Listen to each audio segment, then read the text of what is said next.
The evacuation order went out at 2:47 a.m. Emergency management activated every channel, wireless alerts to phones, announcements through broadcast media, coordination calls to fire and police. Within the first hour, first responders were moving through neighborhoods. Firefighters pounded on doors and officers drove slowly through the streets with PA systems urging residents to leave. The state had issued the recommendation. The warnings had been transmitted and the protocols were followed, and yet nothing happened. Well, not nothing, exactly. Some residents evacuated, but far fewer than the models had predicted. Families who lived in clearly threatened areas stayed put. Some told responders they would wait and see. Others didn't answer their doors at all, and a few said they didn't believe that the threat was real. This wasn't defiance. It was the accumulated weight of every sort of broken promise, every warning that turned out to be wrong, every time the warnings were being issued, but the trust required to convert those warnings into action has already been eroded.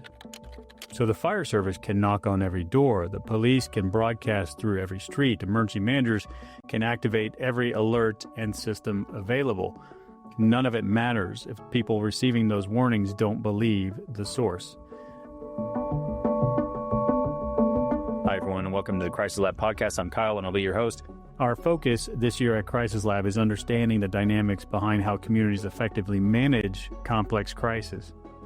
In our previous article, we established that leaders must learn to differentiate between signal and noise, the discipline of discernment, in a world where everything demands your attention. The first factor that tends to undermine every system, every structure, and every form of governance that connects institutions to the populations that they serve. And if anything, so far in 2026 has shown us, it is that this one thing will determine how effective we are. And that factor is trust. So trust as infrastructure. Trust functions as invisible infrastructure. Roads, power grids, water systems. These are the physical networks that allow modern society to operate. Trust is the social network that allows those physical systems to serve their purpose. When a utility company warns of rolling blackouts, trust determines whether residents conserve energy or ignore the warning. When emergency managers issue evacuation orders, trust determines whether people leave or shelter in place. When public health officials recommend protective measures, trust determines compliance rates. In February 2021, Winter Storm URI demonstrated exactly this dynamic. Texas officials issued warnings about grid strain. Many residents didn't conserve. When 4.5 million Texans lost power and at least 246 people died, credibility collapsed alongside the grid. The next time Texas issues a grid warning, how many people will adjust their behavior? How many will remember that the state had received explicit warnings after a similar 2011 cold snap and chose not to require winterization? Physical infrastructure fails when maintenance is deferred, when capacity is exceeded, or when design flaws meet unexpected conditions. Trust infrastructure fails the same way. So how does trust actually erode? The erosion follows a pattern. A policy decision prioritizes efficiency, cost savings, or regulatory flexibility over resilience. This decision rarely appears as an explicit choice to accept risk. Instead, it manifests as deferred maintenance, voluntary compliance frameworks, understaffed agencies, or infrastructure designs optimized for normal operations rather than stressed conditions. Berlin learned this in January 2026 when saboteurs targeted a single electrical junction point. The city experienced its longest blackout since 1945. Investigators discovered what grid engineers had known for a long time. Cost optimizations and reductions had created single points of failure throughout the entire network. Efficiency had been purchased with redundancy. The vulnerability wasn't hidden. It had simply been accepted.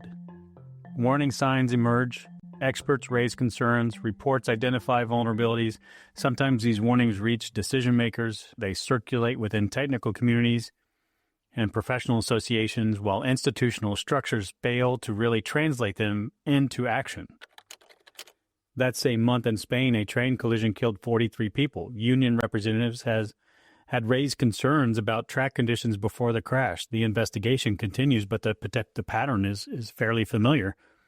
Warnings existed. Institutional structures failed to convert those warnings into action. Then the system fails. Communities experience the gap between what they expected and what they received.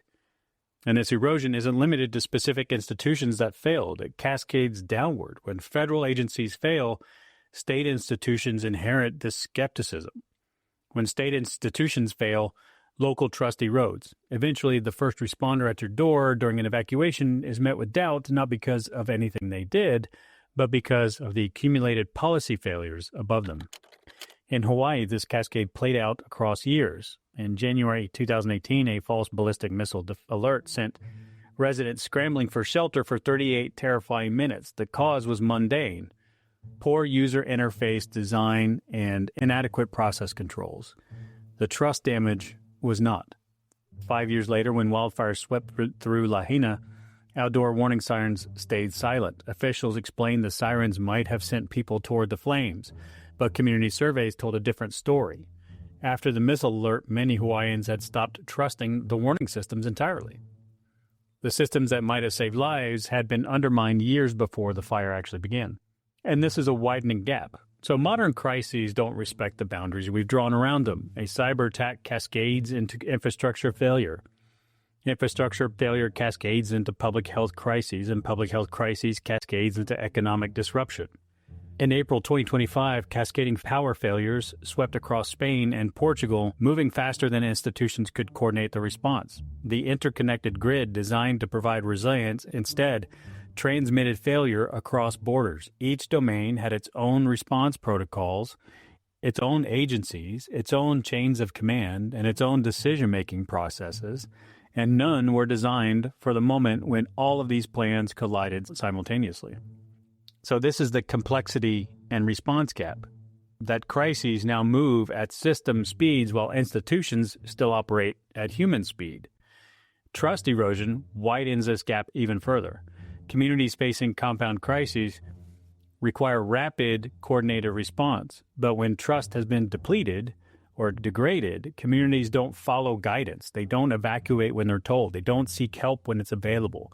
The coordination capacity that policy has allowed to atrophy over time becomes impossible to reconstitute during the emergency itself. Throughout 2025 and 2026, FEMA's workforce shrank from 29,000 to 23,000 employees, while the agency operated at 65% of authorized staffing levels. Reduced capacity means reduced capability. And communities that have watched this reduction in real time adjust their expectations accordingly. The emergency management profession has spent decades building sophisticated response frameworks. These frameworks assume a baseline level of public trust that policy decisions have systematically undermined. So, what can municipal leaders do? What can we do in this case? So the structural factors that driving this type of trust erosion operate at national and international scales. It's huge. But community resilience is built locally. This is the dichotomy that we're dealing with. So municipal leaders and emergency managers can't control federal policy, but they can take concrete steps to protect and rebuild trust within their jurisdictions before it's needed. So map out what we call your trust landscape. Before the next crisis, understand your community's baseline relationship with local institutions. Where has federal or state failure created local skepticism? What populations have been historically underserved?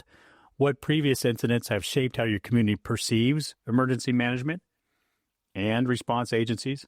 Trust is measurable. Treat it like any other critical infrastructure. Assess it, maintain it, and invest in it. Establish local identity. Your community's emergency management isn't FEMA. Make that clear proactively. Build local credibility through consistent, visible engagement before disaster strikes. The emergency manager who is known and trusted will be believed during the crisis. The one who appears only during emergencies inherits all the distrust accumulated from everywhere else. Close the warning to action gap. Hawaii's sirens weren't activated in Lahaina. Texas ignored Winter winterization warnings for decades. Examine your own systems. Do warnings reach decision makers who can act? Are there institutional barriers between someone sees a problem and something gets done? Policy fixes this. Heroic individuals don't. Texas didn't require generators to winterize. Berlin's grid had single points of failure. These were policy choices. Audit your critical systems. Where have efficiency gains created fragility? What's the policy mechanism to require resilience, not just recommend it? And voluntary improvements rarely happen. And finally, I would say practice honest capacity communication. So in Ukraine, for example, emergency managers have learned to communicate clearly about what government can and cannot provide. There's an honest conversation happening because they're under compounding and complex stress. Societies under this type of duress have a higher tolerance for truth than peacetime institutions typically assume. So tell communities now what services are available, what response timelines look like, and what households should prepare to handle themselves. Honesty about limitations must come paired with guidance on alternatives. Trust isn't rebuilt through messaging campaigns or public relations efforts. It's rebuilt through consistent policy choices that prioritize community resilience over short-term efficiency. The pattern is visible. The trajectory is clear. Every policy decision that trades resilience for savings, every warning that goes unheeded, every system designed without redundancy, these compound into this trust deficit that we now see and that communities now face. And so policy created this problem. Policy can address it, but only if leaders at every level recognize that trust is infrastructure and start treating it accordingly. The next evacuation order is going to come.